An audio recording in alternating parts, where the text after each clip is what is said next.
اعوذ باللہ من الشیطان الرجیم، بسم اللہ الرحمن الرحیم۔ السلام علیکم ورحمۃ اللہ وبرکاتہ۔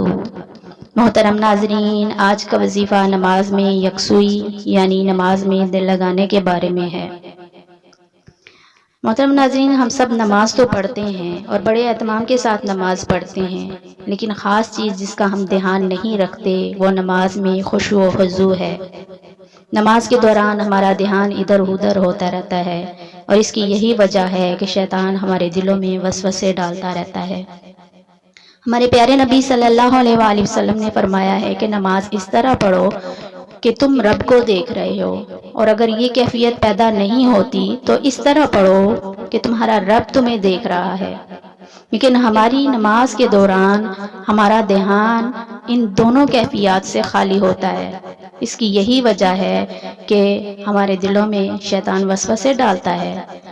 اس کے حل کے لیے اگر یہ وظیفہ روزانہ سونے سے پہلے 121 مرتبہ کر لیا جائے تو انشاءاللہ اللہ کے فضل سے ہمارا دھیان نماز کی طرف لگنا شروع ہو جائے گا۔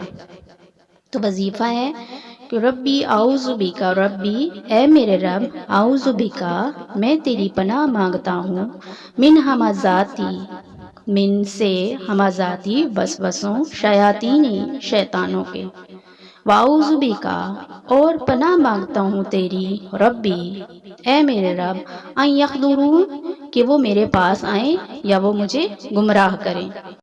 سورۃ مؤمنون کی آیت نمبر 97-98 ہے۔ اے میرے رب، تیری پناہ شیاطین کے وسوسوں سے، اور اے میرے رب تیری پناہ کہ وہ میرے پاس آئیں۔ اللہ تعالیٰ سے دعا ہے کہ اللہ تعالیٰ ہمیں اپنے حفظ و امان میں رکھے اور ہماری نمازیں اپنی بارگاہ میں قبول و منظور فرمائے اور ہمیں خشوع و خضوع کے ساتھ نماز پڑھنے کی توفیق عطا فرمائے۔